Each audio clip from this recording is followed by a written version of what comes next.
Ambassador David Friedman was ambassador to Israel under President Trump. Good to see you, sir. Thank you. When you heard the news officially yesterday, but it was over the past couple of days, we sort of saw it coming. I get being shocked by the change in U.S. policy and the change from what President Biden campaigned on and said was so important for so many years. But were you really that surprised? You know, I was not that surprised because, as you point out, it was coming. It was coming. I think that Biden had been messaging this in small doses over time.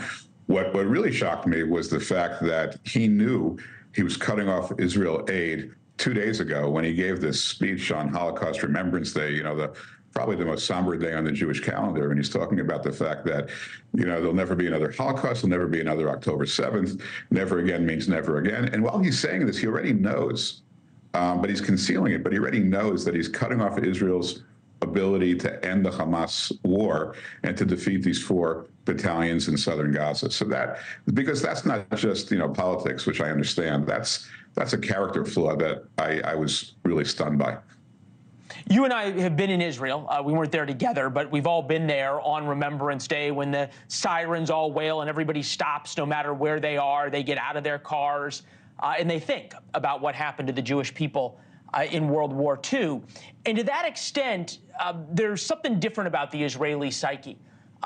They respond to blackmail very differently, I think, than almost anybody else. Prime Minister Netanyahu, if we have to stand alone, we will stand alone. I've already said that if we have to, we will fight with our nails. That was his response. You understand Prime Minister Netanyahu. You understand the Israeli psyche. Is this the way, the threatening, the withholding of aid, the public shaming, the way to get what President Biden wants, which is the domestic political win of the end of the war in Gaza? Yeah, look, what you're alluding to is exactly right. It's the wrong way. It's the wrong way to influence Israel. It makes Israel feel very alone. And when Israel feels alone, they are committed as a matter of their most basic policy that there will never be another Holocaust, and they will defend themselves as best they can with whatever they have. Now, you know, they're not going to need sticks and nails. They still have plenty of weapons. Unfortunately, the weapons they have will not have attached to them the precision guidance kits that would make them, you know, far less lethal to the civilian population of Rafah. So if Biden's goal is to minimize civilian casualties, he's actually depriving Israel of the very equipment that they need to accomplish exactly that. Right. Now, the ironies here are multi-layered. This program has been extraordinarily, I think critical would be the right word, the fairest word, of the Biden administration's policy towards Israel. We sort of predicted this, and I don't like to say that, going back to October 7th, there would be this split because of the domestic political considerations. But to be fair, there have been other presidents who've withheld arms from Israel. It hasn't gone over very well, but they have been, including Ronald Reagan back during the Lebanon War. Take a listen. The gentleman wonders, with the installation of Soviet SAM-5s in Syria, is the president prepared to release the American planes scheduled for shipment to Israel? You must realize that under the law exists now, those weapons must be for defensive purposes. And this is, again, one of the obstacles presented by the stalemate in Lebanon. While those forces are in the position of occupying another country that now has asked them to leave,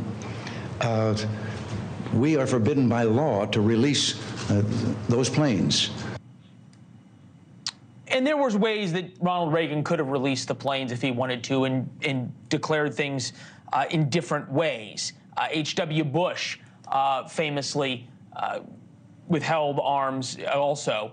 Bush tells Congress no on aid to Israel. Why is what Joe Biden did any different than what Ronald Reagan, Republican hero, what George H.W. Bush, stalwart conservative and Republican hero, did?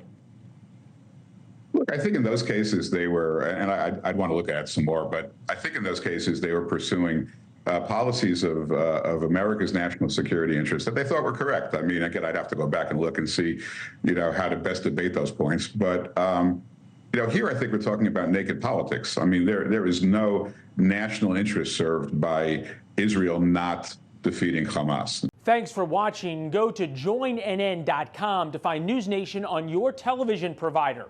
And don't forget to click the red subscribe button below to get more of NewsNation's fact-driven, unbiased coverage.